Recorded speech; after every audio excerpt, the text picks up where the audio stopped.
कहा जाता है कि श्मशान की आग कभी पूरी तरह बुझती नहीं, और जब किसी तांत्रिक का अधूरा अनुष्ठान उस राख में दफन हो जाए तो उसकी आत्मा लौट लौट कर इंसानी सांसें मांगती है। ये कहानी है एक छोटे से गांव की, जहां अमावस्या की रात हर दरवाजे पर मौत दस्तक देती थी। लोग कहते थे, श्मशान से लौटती परछाइयां इस गांव की रूहें निगल रही हैं।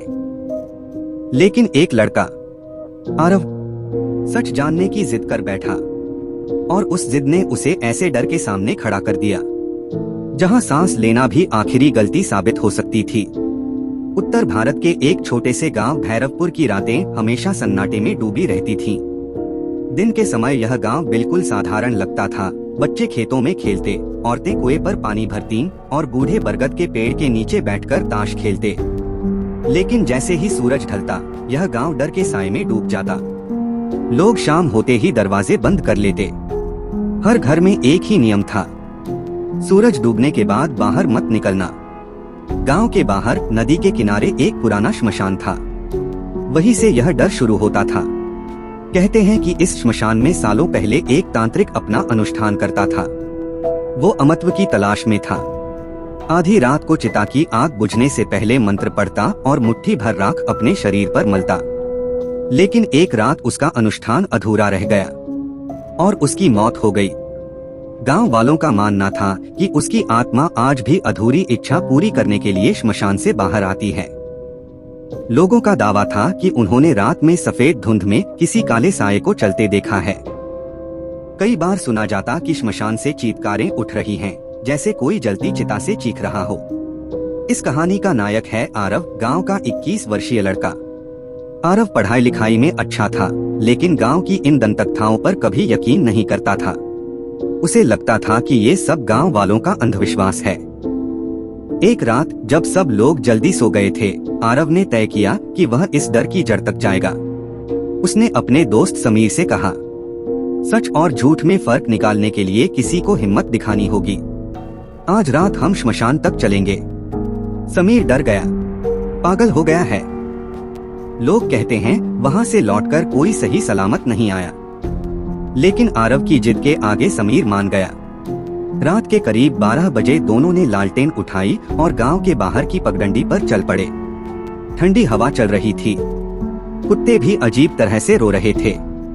जैसे जैसे वे श्मशान के पास पहुँचे, माहौल और भयानक होता गया। श्मशान के पास पहुंचकर देखा, कई पुरानी टूटी चिताएं बिखरी पड़ी थीं। राख अब भी नमसी लग रही थी।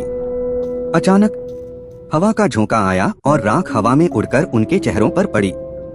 समीर डर के मारे कांपने लगा। आरव, चलो वापस चलते हैं, मुझे अच्छा नहीं लग रहा। लेकिन तभी दोनों ने साफ सुना, श्मशान के बीचों बीच से मंत्रोच्चार की आवाज आ रही थी। क्ली कालिका देव्य नमः। दोनों के रोंगटे खड़े हो गए। आवाज इतनी साफ थी जैसे कोई वहीं खड़ा जप कर रहा हो। आरव ने कांपते हुए लालटेन ऊंची की। धुंध के बीच उसने देखा, एक काले कपड़ों में लिपटा आदमी राख से भरे घेरे में बैठा था। उसकी आंखें लाल चमक रही थीं। समीर ने डर से चीख मार दी, लेकिन उसी पल वह आकृति अचानक धुएं में बदल गई और गायब हो गई। लालटेन की लौ जोर से कांपी और बुझ गई। अब चारों तरफ सिर्फ अंधेरा और सन्नाटा। आरव और समीर ने महसूस किया कि उनके पीछे कोई खड़ा है। धीरे धीरे उन्होंने मुड़कर देखा और वहाँ एक अधजली लाश खड़ी थी, जिसकी आंखें पिघले हुए कोयले की तरह चमक रही थीं। अचानक वो लाश उनकी ओर लपकी। दोनों भागते हुए गांव की तरफ दौड़े, लेकिन भागते भागते समीर लड़खड़ाकर गिर पड़ा। आरव ने पीछे मुड़कर देखा, वो अधजली आकृति समीर पर झुक रही थी। समीर चीख रहा था, आरव, भाग जा, भाग जा। आरव का दिल धड़क रहा था, लेकिन उसने दोस्त को छोड़ा नहीं। वो समीर का हाथ पकड़कर खींचने लगा, लेकिन तभी समीर की आंखें उलट गईं और उसका चेहरा राख जैसा काला हो गया। उसकी सांसें बंद हो गईं। आरव ने चीखते हुए उसे झकझोरा, लेकिन वो मर चुका था। आरव जान बचाकर गांव पहुंचा। सुबह जब लोगों को घटना पता चली, उन्होंने कहा, यह तांत्रिक का श्राप है। जिसने उसकी साधना देख ली, वो जीवित नहीं बच सकता। लेकिन सबसे डरावनी बात ये थी कि समीर का शव जैसे राख में बदल चुका था। जैसे उसे किसी ने श्मशान की आग में दोबारा झोंक दिया हो। गांव वाले सहम गए और आरव के लिए ये बस शुरुआत थी। समीर की मौत के बाद पूरा गांव सहम गया था। लोगों ने आरव को घेर लिया। तू श्मशान गया ही क्यों था? तू अपशगुन ले आया है। आरव खुद भी अंदर से टूटा हुआ था। उसे हर वक्त ऐसा लगता मानो समीर की चीखें अब भी उसके कानों में गूंज रही हों। लेकिन एक चीज ने उसकी बेचैनी और बढ़ा दी। समीर की लाश राख में क्यों बदली? अगले दिन आरव बरगद के पेड़ के पास बैठा था, तभी गांव का एक बूढ़ा बाबा आया। उसकी आंखें धंसी हुई, चेहरा झुर्रियों से भरा। बाबा ने धीमी आवाज में कहा, तूने जिसको देखा वो साधारण आत्मा नहीं, वो अधूरा तांत्रिक है। वो मर चुका है, लेकिन उसका अनुष्ठान अधूरा रह गया। अब वो हर उस इंसान की जान लेता है जिसने उसे देख लिया। आरव ने घबराकर पूछा, इस श्राप से बचने का कोई तरीका है? बाबा ने कांपते हुए कहा, तांत्रिक की डायरी, वो उसके साथ नहीं जली थी। कहा जाता है वो डायरी आज भी श्मशान में कहीं छुपी है। उसमें उसकी मौत और श्राप का रहस्य छुपा है। आरव जानता था कि अगर सच नहीं पता लगाया तो अगला नंबर उसी का होगा। रात को उसने लालटेन और एक त्रिशूल उठाया और अकेले ही श्मशान की तरफ निकल पड़ा। जैसे जैसे वो करीब पहुंचा, चारों ओर अजीब सी ठंडी हवा बहने लगी। पेड़ ऐसे झूम रहे थे जैसे कोई अदृश्य शक्ति उन्हें हिला रही हो। दूर कहीं से घंटी की आवाज आ रही थी।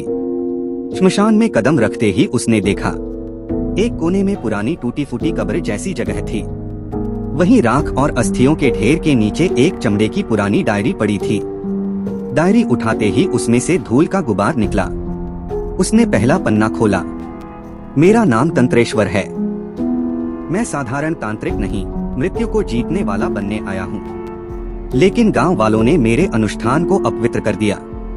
मेरी अधूरी आत्मा अब तब तक चैन नहीं पाएगी जब तक मैं 13 लोगों की बलि न ले लूं। हर अमावस्या पर मैं श्मशान से निकलूंगा। आरव के हाथ कांपने लगे। डायरी में आगे लिखा था, जिसने भी ये पढ़ा वो अब मेरी नजरों में है। तेरी मौत तेरा पीछा करेगी, चाहे तू जहाँ भी जाए। अचानक चारों ओर अंधेरा और गहरा हो गया। डायरी अपने आप पन्ने पलटने लगी। आरव ने महसूस किया कि उसके पीछे कोई खड़ा है। धीरे धीरे उसने मुड़कर देखा। एक काला साया, लाल आंखें और राख से भरा शरीर। वो तांत्रिक। उसकी आवाज गूंजी, तूने मेरी डायरी छुई, अब तू मेरा शिकार है। आरव ने त्रिशूल उठाकर वार किया, लेकिन साया धुएं में बदल गया। तभी अचानक उसके कंधे पर किसी ने बर्फ जैसे ठंडे हाथ रखे। उसने चीख मार दी और भागते भागते डायरी अपने सीने से लगा ली। अगली सुबह गांव में कोहराम मचा था। एक और नौजवान खेत में मृत पाया गया। उसका शरीर भी राख में बदल चुका था। लोगों ने कहा, श्राप और बढ़ रहा है। अब हर रात एक नया शिकार होगा। आरव ने सबको सच बताने की कोशिश की। ये मौतें तांत्रिक की आत्मा कर रही है। इसका रहस्य उसकी डायरी में है। लेकिन किसी ने उस पर विश्वास नहीं किया। सबने कहा, ये तू ही अपशकुनी है, तू ही मौत खींच कर लाया है।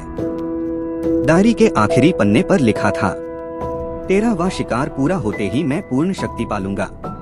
उस दिन मेरी आत्मा सिर्फ एक शरीर चाहेगी, और वो होगा उसी का जिसने ये डायरी पाई है। आरव के पैरों तले जमीन खिसक गई। मतलब अगली अमावस्या पर तांत्रिक उसे अपना शरीर बनाना चाहता था। डायरी हाथ में आने के बाद से ही आरव को लगता था कि कोई उसकी हर हरकत पर नजर रख रहा है। गांव में हर रात मौत का साया गहराता जा रहा था। पहली रात समीर, दूसरी रात खेत का नौजवान, तीसरी रात एक बूढ़ी औरत अपने आंगन में ही राख बन गई। गांव वाले अब घरों से बाहर निकलना बंद कर चुके थे, लेकिन बंद दरवाजे भी किसी को नहीं बचा पा रहे थे। श्राप दरवाजों से होकर भीतर घुस जाता था। आरव हर रात लालटेन जलाकर डायरी पढ़ता। डर के बावजूद उसे यही एक रास्ता लगता था तांत्रिक को हराने का। डायरी के पन्नों से उसे पता चला, तांत्रिक ने मौत को मात देने के लिए एक अनुष्ठान किया था। उसे 13 आत्माओं की बलि चाहिए थी, तभी वो खुद को जीवित कर सकता था। आरव ने गिनती की, अब तक 5 शिकार हो चुके हैं, 8 और बाकी हैं। उसका दिल बैठ गया। मतलब 8 और लोग मरने वाले थे और आखिरी शिकार खुद आरव होना था। उस रात अचानक गांव के बीचों बीच से चीखें उठी। लोग दौड़कर बाहर आए। उन्होंने देखा एक पूरा परिवार, पति पत्नी और 2 बच्चे, चारों राख के ढेर में बदल चुके थे। आरव का खून खौल उठा। उसने डायरी कसकर पकड़ी और चीखा, बस अब और नहीं, ये खेल यहीं खत्म होगा। लेकिन तभी हवा में एक आवाज गूंजी, तेरी बारी आने ही वाली है। आरव उसी बूढ़े बाबा के पास पहुंचा जिसने डायरी का जिक्र किया था। उसने पूछा, मुझे बचने का रास्ता बता, वरना पूरा गांव मर जाएगा। बाबा ने गहरी सांस ली। एक ही रास्ता है, उस अनुष्ठान को पूरा करना, लेकिन उसे अधूरा ही छोड़ना ताकि तांत्रिक की आत्मा बंध जाए। आरव चौंक गया। मतलब मुझे वही साधना करनी होगी? बाबा बोला, हाँ, लेकिन सावधान, अगर तुझसे जरा सी गलती हुई तो तेरा शरीर उसी का हो जाएगा। आरव ने ठान लिया कि अगली अमावस्या को वह श्मशान जाएगा। उसने गांव वालों को चेतावनी दी, अगर मेरी मौत हो जाए तो कोई मेरा शरीर मत छूना, नहीं तो श्राप तुम्हें पकड़ लेगा। गांव वाले सहमकर पीछे हट गए। अब आरव बिल्कुल अकेला था। अमावस्या से पहले की 3 रातों में और 3 मौतें हुई। अब तक कुल 11 लोग राख बन चुके थे। हर मौत के बाद तांत्रिक की परछाई और साफ दिखने लगी। अब वो धुएं का साया नहीं था, बल्कि अधजला इंसान लगता था, जिसके शरीर पर राख चिपकी थी और आंखें अंगारों जैसी चमकती थी। हर रात वो आरव के कानों में फुसफुसाता, तेरा नंबर बस आने ही वाला है। आखिरकार वो रात आ गई। पूरा गांव अपने घरों में कैद था। श्मशान की तरफ कुत्ते रो रहे थे और हवा में राख उड़ रही थी। आरव अकेला लालटेन और डायरी लेकर पहुंचा। श्मशान की चिताओं पर अजीब सी नीली आग जल रही थी। उसने डायरी का आखिरी पन्ना खोला। मंत्र पढ़ और घेरा बना, लेकिन याद रख, मैं तुझे देख रहा हूँ। जैसे ही आरव ने मंत्र पढ़ना शुरू किया, जमीन कांपने लगी।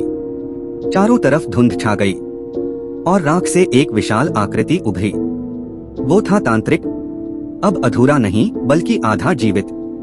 उसका आधा शरीर इंसान जैसा और आधा राख जैसा था। उसकी आवाज गूंजी, तेरा शरीर मेरा होगा और मेरी आत्मा अमर। आरव ने कांपते हुए त्रिशूल उठाया और घेरा पूरा करने की कोशिश की। रात का घना अंधेरा, आसमान में काली घटाएं और श्मशान की मिट्टी से उठता धुआं। आरव ने त्रिशूल हाथ में कसकर पकड़ रखा था। उसका दिल इतनी तेज धड़क रहा था कि मानो छाती से बाहर निकल आएगा।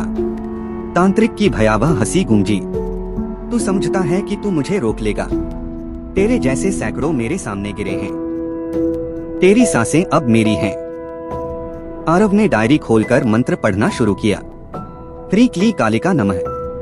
जमीन पर राख से घेरा बनाते ही हवा भयानक वेग से बहने लगी। पेड़ उखड़ने लगे, चिताओं की आग नीली हो गई। तांत्रिक का साया धीरे धीरे उसके सामने आकार लेने लगा। अब वो लगभग इंसान जैसा दिख रहा था, बस उसका आधा चेहरा राख और हड्डियों में बदल चुका था। उसने हाथ उठाया और कहा, बस अब तेरी आत्मा मेरे भीतर आएगी। अचानक आरव का शरीर भारी होने लगा, जैसे कोई अदृश्य शक्ति उसकी सांसें खींच रही हो। उसकी आंखों के सामने अंधेरा छाने लगा। तभी उसे बाबा की बात याद आई, अनुष्ठान पूरा करना, लेकिन उसे अधूरा छोड़ देना, तभी तांत्रिक बंधेगा। आरव ने कांपते हुए आखिरी मंत्र बोलते समय बीच में ही रुक गया।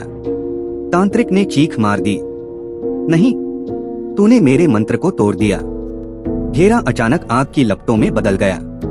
तांत्रिक उस घेरे में फंस गया और तड़पने लगा। उसकी आंखों से खून की धार बहने लगी। वो चीख चीख कर कह रहा था, मुझे मुक्त कर, मुझे पूरा होने दे। आरव ने त्रिशूल उसकी ओर फेंका। त्रिशूल सीधा उसके सीने में धंस गया। पूरे श्मशान में विस्फोट सी आवाज गूंजी। राख का तूफान उठा और सब कुछ अंधेरे में डूब गया। जब आरव को होश आया तो वो श्मशान की राख पर पड़ा था। लालटेन बुझ चुकी थी। चारों ओर सन्नाटा था, लेकिन तांत्रिक का कोई निशान नहीं। वो धीरे धीरे उठकर गांव पहुंचा। गांव वाले दंग रह गए। ये जिंदा कैसे है? अमावस्या की रात तो सबको ले जाती है। आरव ने सिर्फ इतना कहा, अब डर खत्म हो गया। कुछ दिनों तक गांव शांत रहा। कोई मौत नहीं हुई। लोगों ने चैन की सांस ली। लेकिन एक रात आरव अपने कमरे में सो रहा था। अचानक उसने महसूस किया कि उसकी छाती भारी हो रही है। उसने आंखें खोली। उसकी मेज पर वही पुरानी डायरी पड़ी थी। डायरी अपने आप खुली और उसमें लिखा उभरा, अनुष्ठान अधूरा छोड़ा गया है, आखिरी बलि अभी बाकी है। आरव की आंखें डर से फैल गईं। उसके कमरे के कोने में वही काला साया खड़ा था। तांत्रिक मुस्कुरा रहा था।